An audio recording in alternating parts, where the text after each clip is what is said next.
ظہیر امریکہ کی supreme court میں آج ایک بڑی پیش رفت ہوئی ہے جو کہ ایک بڑی خبر بھی ہے اور یہ ہم آپ سے شیئر کرنا چاہتے ہیں۔ خبر کچھ یوں ہے کہ امریکہ میں آئندہ سال یعنی کہ 2020 میں مردم شماری ہونے جا رہی ہے اور ٹرمپ انتظامیہ کی جانب سے یہ فیصلہ کیا گیا تھا کہ اس مردم شماری کا جو سوال نامہ ہوگا اس میں ایک اضافی سوال شامل کیا جائے گا جس میں لوگوں سے یہ بھی پوچھا جائے گا کہ آیا وہ امریکی شہری ہیں یا نہیں۔ جب یہ فیصلہ سامنے آیا تو امریکہ میں شہری آزادیوں کی تنظیمیں، امیگرینٹس ایڈوکیسی گروپس جو ہیں انہوں نے شدید اس پر اعتراض کیا، اس کی مخالفت کی اور اس فیصلے کے خلاف عدالت سے بھی رجوع کیا۔ تو فیڈرل گورنمنٹ جو فیڈرل سطح پر لوور کورٹس جو ہیں وہاں پر جب وہ گئے تو عدالتوں نے اس سوال کو مردم شماری کے فارم میں شامل کرنے سے وفاقی حکومت کو روک دیا۔ جب یہ فیصلہ آیا تو پھر وائٹ ہاؤس کی جانب سے یعنی کہ ٹرمپ انتظامیہ کی جانب سے سپریم کورٹ میں رجوع کیا گیا اور یہ کہا گیا کہ لوور کورٹ کا جو فیصلہ ہے اس کے خلاف حکم امتناعی جاری کیا جائے اور وفاقی حکومت کو یہ اجازت دی جائے کہ مردم شماری کا جو فارم یا سوال نامہ وہ شائع کرے اس میں اس سوال کو بھی شامل کر لے کہ لوگ بتائیں کہ آیا وہ امریکی شہری ہیں یا نہیں۔ تو آج امریکہ کی سپریم کورٹ کے 4 کے مقابلے میں 5 ججوں نے ٹرمپ انتظامیہ کی اس استدعا کو مسترد کر دیا کہ جو مردم شماری کا سوال نامہ ہے اس میں امریکی شہریت کے حوالے سے جو سوال ہے اس کو شامل کیا جائے۔ یہ جو اس کے خلاف جو لوور کورٹ کا فیصلہ تھا اس کے خلاف حکم امتناعی دینے سے انہوں نے انکار کر دیا اور اس فیصلے کی قابل ذکر بات یہ ہے کہ اس فیصلے میں جو سپریم کورٹ کے چیف جسٹس ہیں انہوں نے بھی اس فیصلے کے حق میں یعنی کہ جو ٹرمپ انتظامیہ کا حکم امتناعی کی استدعا کو مسترد کرنا ہے اس میں مسترد کیے جانے کے فیصلے میں وہ بھی شامل تھے۔ تو بہرحال یہ مسترد تو کیا ہے استدعا لیکن یہ ابھی ہم یہ نہیں کہہ سکتے کہ کوئی فائنل استدعا ہے اور سپریم کورٹ نے واشنگٹن کو یہ ہدایت کی ہے کہ وہ واپس لوور کورٹس سے رجوع کرے یعنی کہ نیو یارک کی فیڈرل سدرن کورٹ سے رجوع کرے اور وہاں پر جا کے وہ مزید وضاحت پیش کریں کہ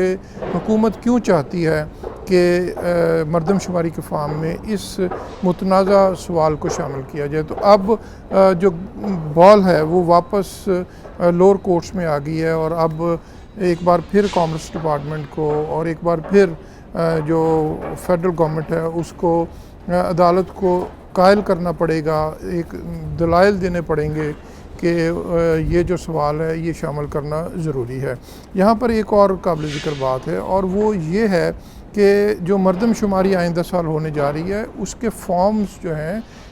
وہ بھی پرنٹ اسی ایک آدھ ہفتے میں ہونے ہیں۔ یہ جو تاریخ ہے جولائی کے پہلے ہفتے میں کامرس ڈپارٹمنٹ چاہتا ہے کہ جو فارم پرنٹ ہو کیونکہ مردم شماری امریکہ کی تقریباً 302 ملین کی آبادی ہے اور 302 ملین لوگوں کو یعنی کہ 32 کروڑ لوگوں کو شمار کرنا ایک بڑا عمل ہے اور اس میں ایک وقت لگتا ہے اور امریکہ میں ہر 10 سال کے بعد مردم شماری ہوتی ہے تو کم از کم 32 کروڑ فارم یا لگ بھگ کم و بیش یہ فارم آپ کو پرنٹ کرنے ہوتے ہیں۔ یہ بھی ایک بڑا کام ہے۔ تو سپریم کورٹ کی جانب سے ایک کیس چونکہ واپس بھیج دیا گیا ہے، کامرس ڈپارٹمنٹ کے پاس اب ایک بڑا لمیٹڈ وقت ہے کہ آیا وہ واپس کیس کو سپریم کورٹ لوور کورٹ میں جا کر فائٹ کرے یا پھر یہ فارم پرنٹ کرائے کیونکہ اگر یہ فارم اس موقع پر وہ مزید ڈیلے کرتے ہیں تو وہ شاید جو مردم شماری آئندہ سال ہونے جا رہی ہے اس کا جو عمل ہے وہ بروقت سٹارٹ اور پھر مکمل نہ ہونے پائے۔ یہ اس وقت کی تازہ ترین صورتحال ہے۔ ٹرمپ انتظامیہ کی جانب سے سپریم کورٹ کی جانب سے جو حکم امتناعی کی استدعا کو مسترد کیا گیا ہے اس پر وہ کوئی خوش نہیں ہے اور صدر ٹرمپ چاہتے ہیں کہ یہ سوال شامل ہو اور وہ کہتے ہیں کہ اس کام کے لیے اگر انہیں مردم شماری کو میں بھی کچھ تاخیر کرنا پڑی تو وہ شاید ایسا بھی کر گزریں لیکن دیکھنا یہ ہے کہ یہ ایک لیگل بیٹل سٹارٹ ہو گئی ہے اور یہ لیگل بیٹل جو ہے یہ کہاں تک کامیاب ہوتی ہے یا نہیں۔ امریکہ میں امیگریشن سے متعلق جتنے بھی معاملات ہیں ایک بڑا کمپلیکس ایک بڑا پیچیدہ سبجیکٹ ہے جس پر جو قانون ساز ہیں، جو پالیسی ساز ہیں، جو فیصلہ ساز ہیں، ان کی رائے جو ہے وہ تقسیم ہے، اور اس تقسیم کی وجہ سے یہاں پہ بہت سے معاملات جو ہیں وہ ڈیڈ لاک کا شکار ہیں، اور ہمیں یہ دیکھنا ہے کہ اب مردم شماری کے حوالے سے جو ایک نیا ڈیڈ لاک پیدا ہوا اور جو نئی لیگل بیٹل شروع ہوئی ہے، یہ کس انجام کو پہنچتی ہے۔